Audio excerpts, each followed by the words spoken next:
And I'm behind the City Hall. I'm opposite the Ulster Hall, where Led Zeppelin first sang on a public stage, Stairway to Heaven. But I'm interested in this building here. This is Bedford House, I believe, and it has been newly taken over by the Royal Ulster Rifles Museum. This is what we've got. Getting in here, and you press all sorts of buttons to get through the door. And this is the entrance. The untold stories of the Irish in the British Army. And that's the 3 VC winners, McFadden, Quigg and DeWind there.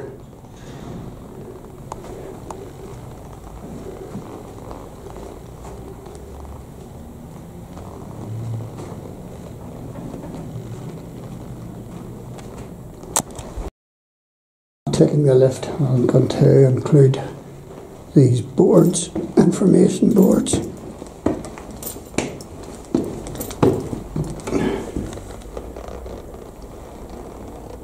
This is the Royal Enniskillen Fusiliers.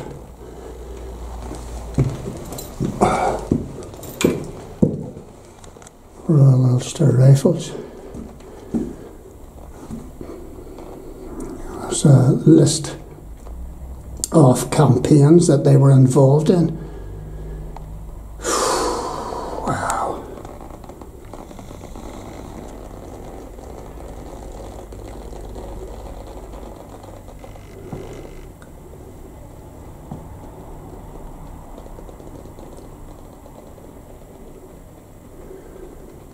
And that dates right up to 1951.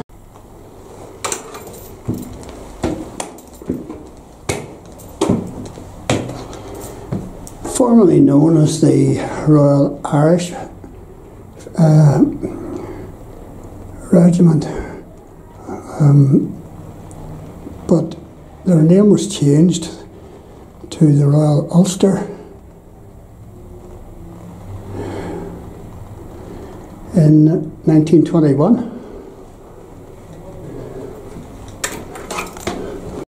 And this is Brian Barre, the first regimental mascot of the Royal Irish Rangers, 1971.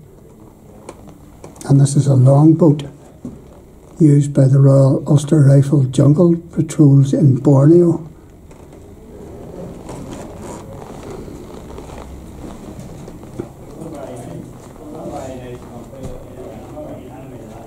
Oh, so much to see here that I can't possibly hope to video at all.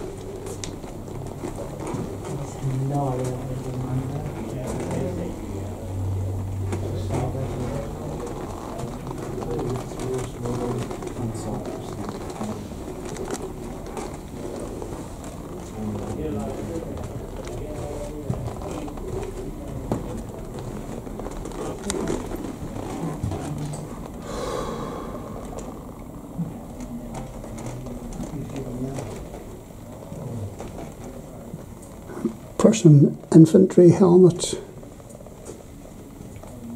And this is Baden infantry. The spiked helmet.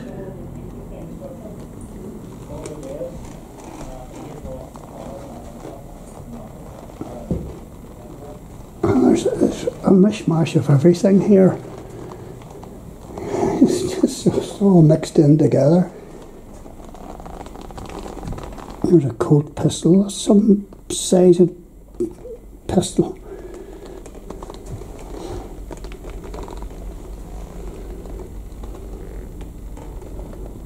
An Enfield Mark II, a Webley Mark 6, belonged to Lieutenant H.O. McKee, 15th Battalion, Royal Irish Rifles. It's a heavy brute. This is a Webley Mark 6 again, and all sorts of medals, distinguished conduct medals.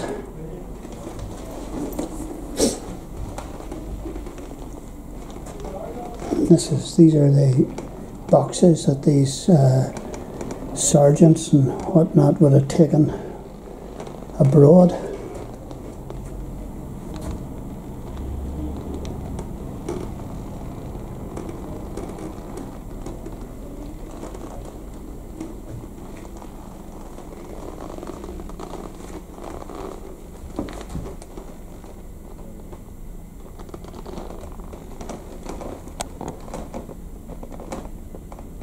There's a mystery chair. There's everything here. Look at this. This is a Jazeel rifle used by tribesmen on the northwest frontier, and I presume that's India.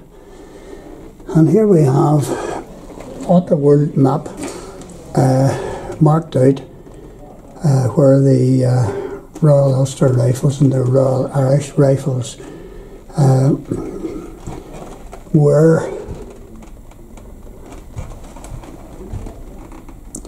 1793, whenever they were formed, and these are all the places.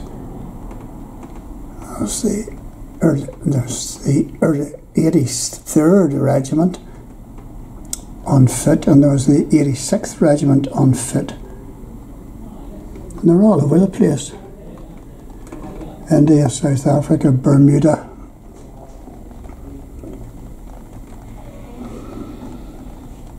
Montreal.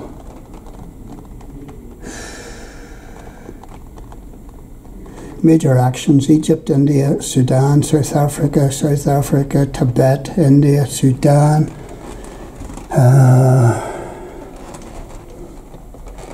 And major actions: 2nd Battalion Royal Irish Rifles, Mons, Neuve, Le Touquet, Messine, Gaza, 1918.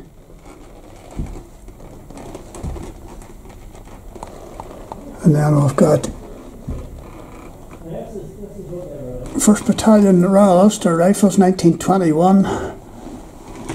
I've got Germany, Palestine, China, India, Northwest Europe, Palestine, Austria. And then we've got the 2nd Battalion. They were all over the place as well. You can read that down for yourself. Major actions: Arab Rebellion, 1920, India, Shulapur, China, Shanghai, Palestine, India. Major actions 39 to 45, Belgium, Dunkirk, Africa, Sicily, Italy, France, Germany. My goodness. And here we have an MG 0815 Mark V made by J.P. Sawyer and Sons, 1918. That's such a brute to be lugging about all over the place. Tribal swords, tribal spears. You wouldn't want to have one of those through you.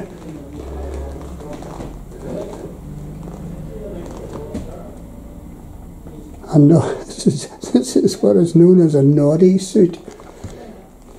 Obviously protective gear.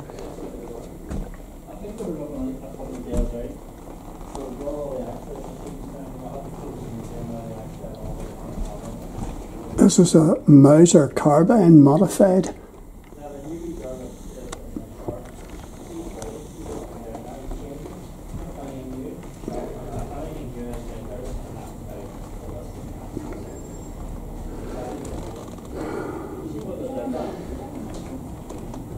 I think they were in Iraq as well.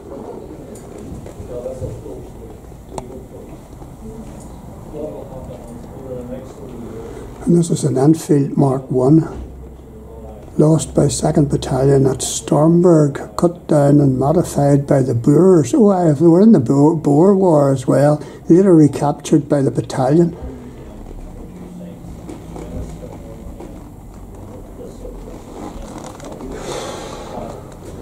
Replica of British SA-80 type used on Operation Talek.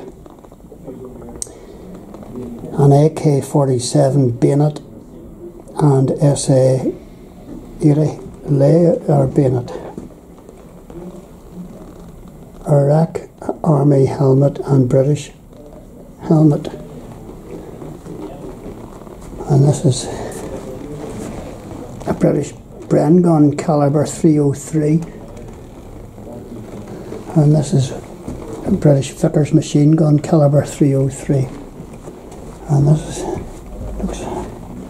is a replica of a German stick grenade, and this is a German MP40 caliber 3 World War II.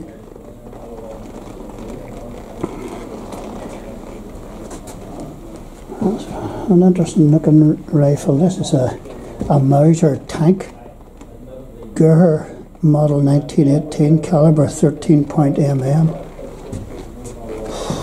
You wouldn't want to take a bullet from one of these boys. And various drums that went into battle with the boys. There's a pith helmet. Service jacket worn by Major General Corin Purdon, CBE.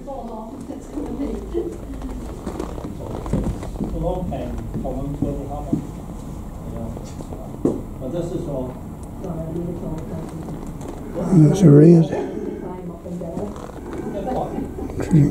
And you're so used to doing it, we can't have the visitors falling off like. Oh, what is it? On the plot.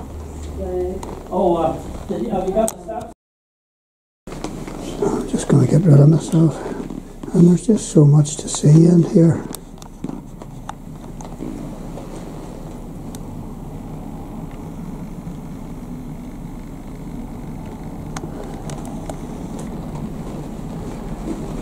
And this is one thing I did want to video. This is Billy Regimental pet of the 2nd Battalion Royal Irish Rifles, found at Botha's farm during the Boer War 1899. And he followed the regiment throughout the campaign. Twice wounded, died Wellington Barracks, Dublin, 1915. And here's Billy. And they even made up a comic book about him.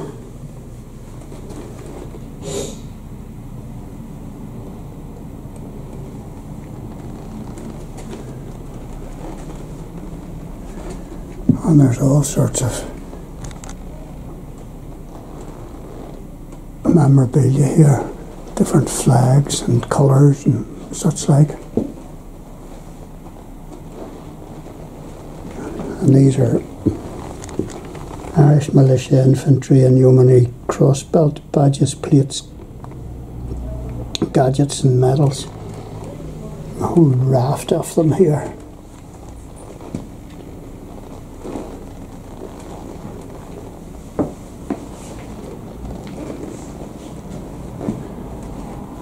Different kinds of headgear.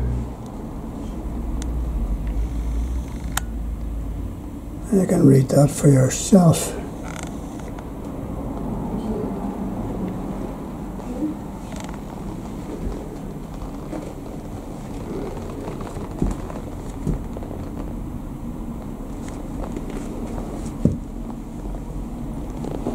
And another extraordinary story, this time from Sergeant Thomas Hazelhurst, 83rd Regiment on foot.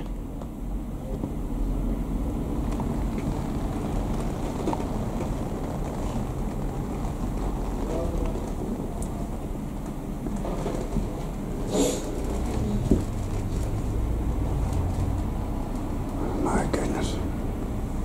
These certainly were weapons of war. And this is on the Isle of Bourbon.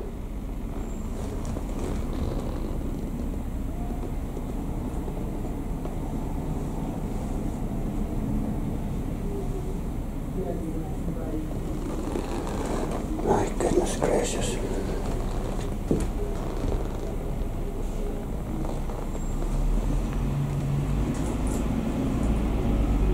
This is from the Battle of Bleiberg.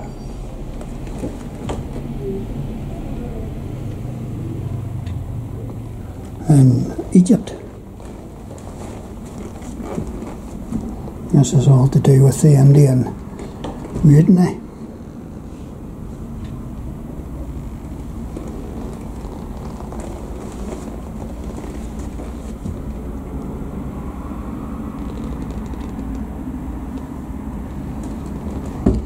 Three VCs before breakfast and one before dinner. My goodness.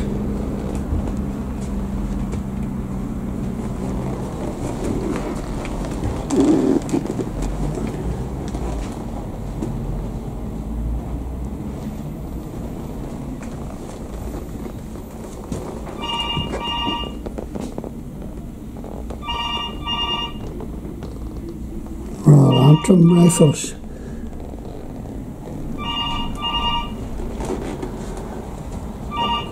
Hello? Hello?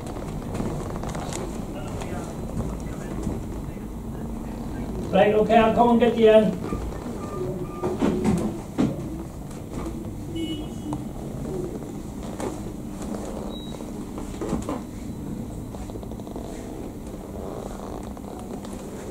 This is a Martini Henry breech block. This was cut down by the Boers, placed in a bag of dynamite with a live cartridge in the breech as a booby trap. My goodness. Sorry, it's okay.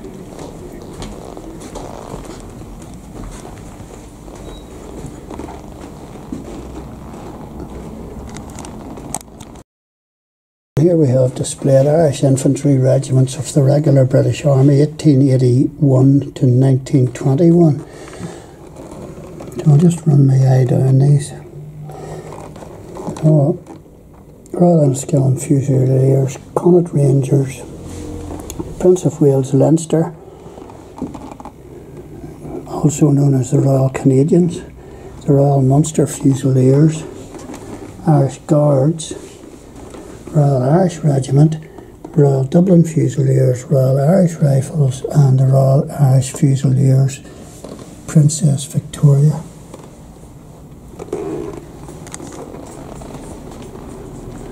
And there's just one room after another here.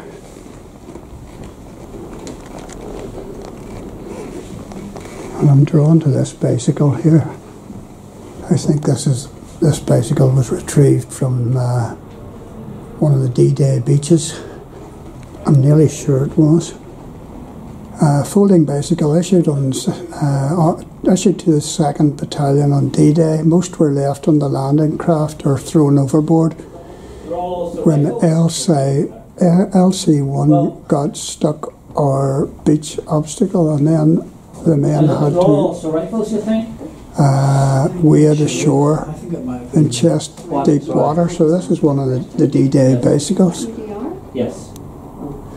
So this is all to do with the World War II. Yeah, I don't think I'm in the right place then. I know, I just saw the sign outside. You see No. If he served in the Second World War, right, his records are in the National Archives.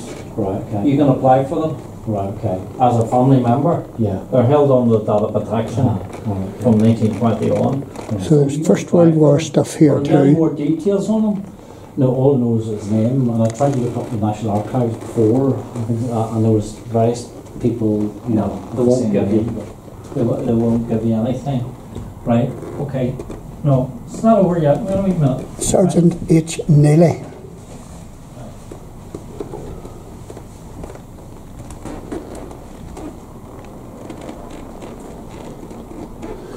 And there's a dead man's penny. Rifleman Thomas Falls, 6th Battalion Royal Irish Rifles, who died at Gallipoli on August 1915. You know about anywhere where he was or anything in the war? Well, no, I don't. I think it was the First World War he was in, actually. Oh, it's the First World Yeah. War? I think it was the come on First then. World War. If it's First World War, come on with it. And there's 2nd Lieutenant Edmund de Wind, 21st of March 1918. And he won the VC. And that's probably a replica.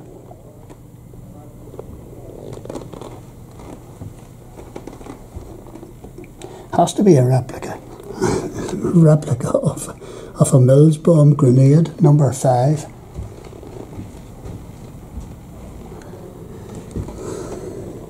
Found at La Plus Douve Farm, Messine Ridge, June 1917. Oh my goodness. Sergeant, 15th Service Battalion, Royal Irish Rifles. Thank you, sweet. Well done, thank you. It's a good plaque, little plaque.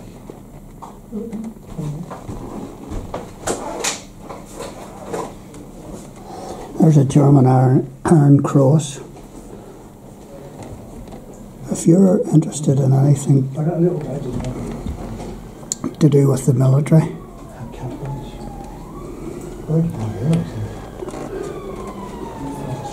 come to the Royal Ulster Rifles Museum in Bedford House, behind the City Hall. There's just story after story. There's D-Day landing. D-Day, 6th of June 1944.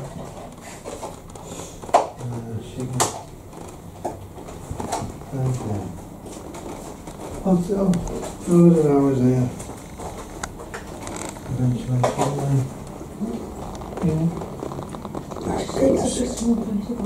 German assault badges, Yeah. wound badges,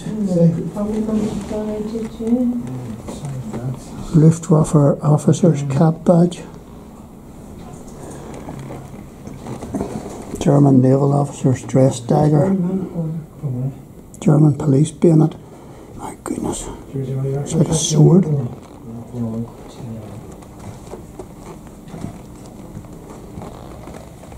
These are horse gliders at the Rhine crossing, 1945.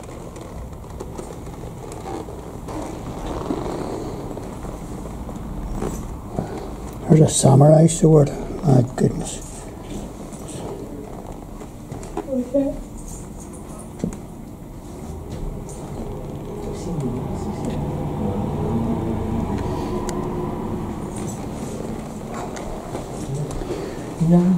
And these are uniforms. Rifleman, 2nd Battalion, Royal Ulster Rifles, 1939 to 45. And Rifleman, Royal Ulster Rifles. Airborne.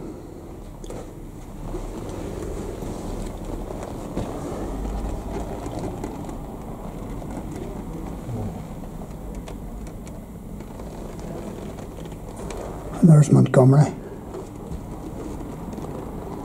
Airborne helmet. This type was worn by the 1st Battalion Royal Ulster Rifles on D-Day and beyond.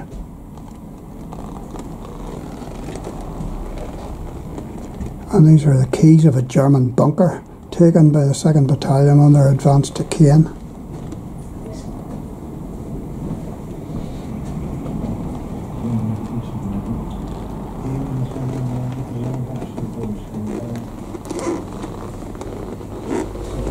Members of the Royal Ulster Rifles crossing the Imogen River on a Centurion tank of the 8th King's Royal Irish Hussars.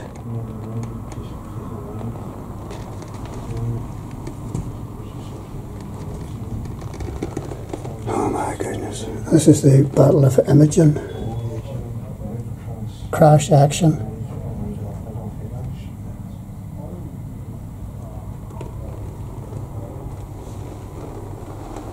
And all sorts of different rifles up there and machine guns.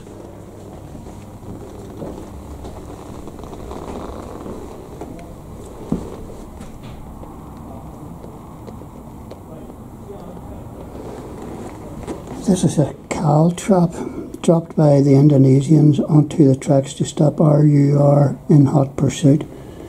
My goodness. This is a honey bear.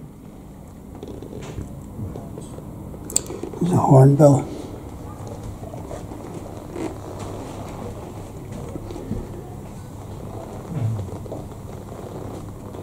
Weapons of war, more of them.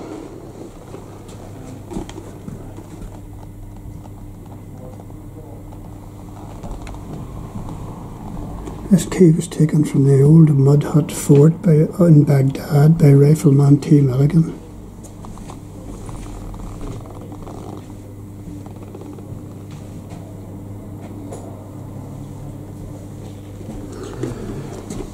My goodness. One of the 12 chairs made in Hong Kong for the Royal Ulster Rifles officers and mess. Look at the way it's decorated there. It's beautiful.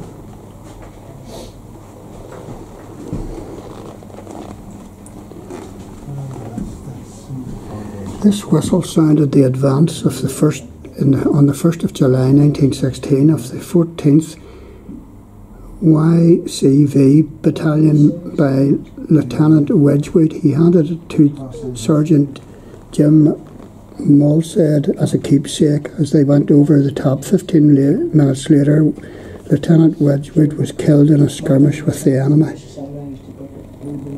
So they blew that whistle, and then it was over the top. And this is Rifleman William McFadden, VC. The replica of bust in High Street, Lurgan.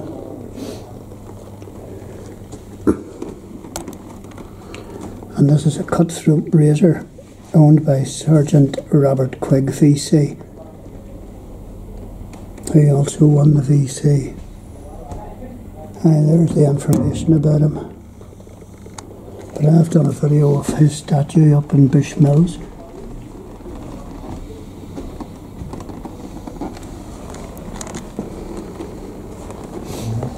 This is remembering the 36th Ulster Division, 1st and 2nd of July 1916 at the Somme. And these are the burial orders, the actual letter, the orders, and they're stained with blood, I presume. My goodness, this is shocking. Just read this down for yourself. And there's Lieutenant Downing himself, 16th Pioneer Battalion. Oh dear. Shrapnel and artillery balls found into Somme battlefield. Like if one of these went into you, like, my goodness, think of the damage they would do. And there's a map, an OS map of the Battle of the Somme. Oh dear.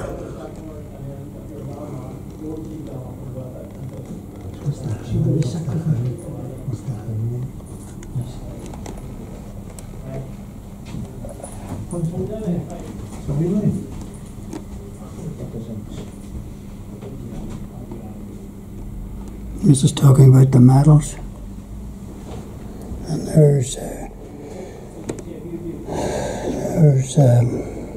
William McFadden and Robert Quigg, and Edward de Windes. We've seen him somewhere else.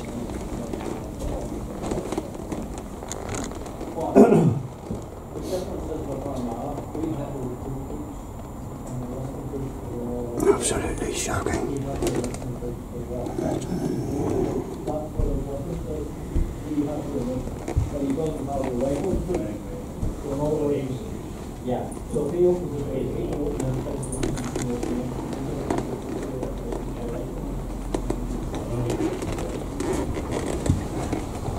Remembrance bell.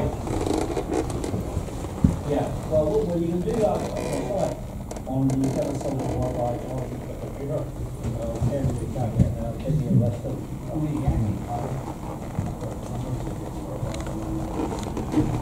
Oh, it's a war bot, yeah.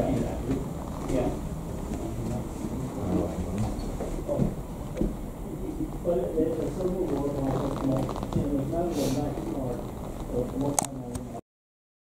and look at this. My goodness.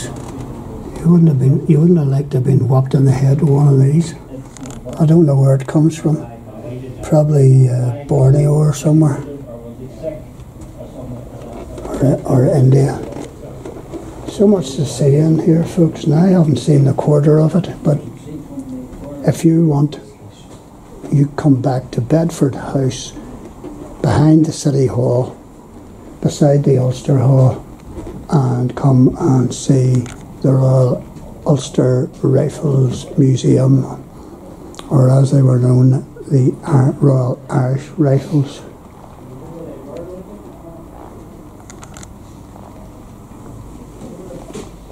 And even walking around here, I'm noticing more and more stuff that I've just missed.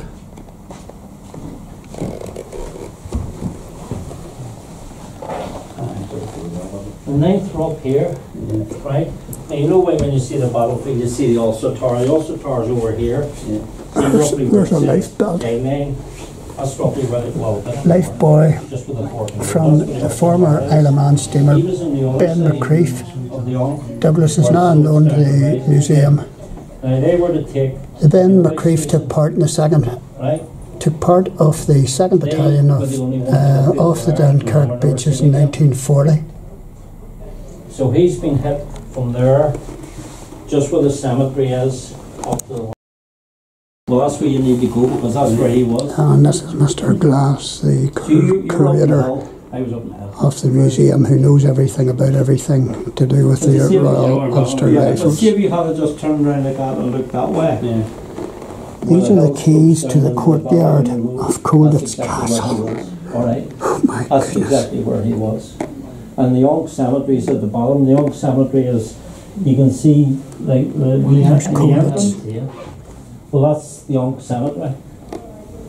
But in them days was a gully.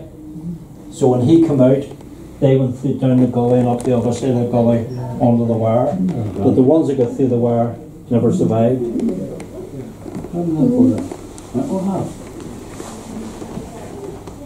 So that was in the Crescent Warehouse one. Yeah. That was in the 19th. You see the funny suits? Yeah. They were blue. Yeah. That was in there. Yeah. Oh, he's got his own suit on. He's not too bad. I don't know where he has. Yes, because the funny ones that they were made out of paper. They were made out of paper and they had white collars inside. He would have been there. I mean, that's 1918. So he would Yeah. from 16. Yeah. So I mean, It depends on the wound. well, I know his arm was totally on Jack's. It was dead. Yeah. And his fingers closed up with this Yeah. picture, and then well, he was a farmer. Yeah. And all the rest of it didn't. Yeah, no, I couldn't get it out. Yeah. No, but that's, you need to go and walk that bit. Go down on go right down and across the metal road, wherever the trees are, across the metal road of and the the Royal cemetery. Ulster And you Rifles. just walk out, and that's where they came. I think you've bumped into Teddy Colligan a few times over there, haven't you? No. No, I probably seldom ever go. Right. And then if you go up the very top, if you go up the very top, you come to, did they take you up to Hawthorne Ridge? Yeah. Where the Newfoundlanders were? Yeah. Well, that's On right. there. That's right on the flank of the 12th Battalion Rifles, and then right at the bottom, where the railway track was, where it's a road now. That's where the 9th Fusiliers were, and that's where they were heading for the Round Court Station. But he went back home to England for a couple of days. It was quick. Oh no. Well, they were brought back pretty close, and then the gunshot when you get you back home as quick as possible. He had to come through Dublin. He had been through England, through Dublin, and then onto the hospital train up to Great Victoria Street, and met there and taken to the hospital here, whatever hospital he went to. And there's a Thieffield Tower. Yeah, that's in Croydon. Replica. But that's when they passed them up and then they moved them And there's a replica of across this to Dublin, and then there was a train continually at Clandyboy, Dublin to Great Victoria Street, and then he was taken up the there. Ulster Tower. Wherever. Amazing. It is amazing. But he was one. I'm not. Because this is where the boys trained, and this was the last major building that they would ever see. Never ever seen. So it was rebuilt at Thieffield We know they got through the wire, in France. that everyone was killed. And it actually says in the history book, we're never seen again. My goodness. Do you know that must be his.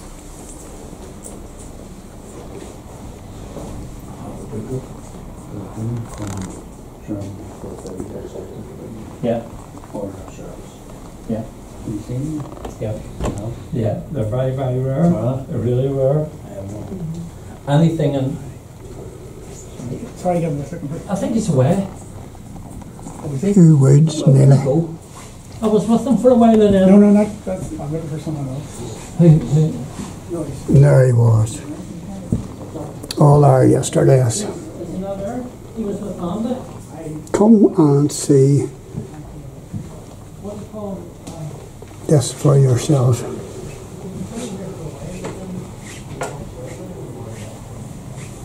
I think I have seen most of it, but probably missed a lot. No, you're not. Alright, so service record first. Go and see Jonathan if there's anything you don't. But that medal, I'll show you. I just want to show you. And finally, folks, what about this for a bit of history?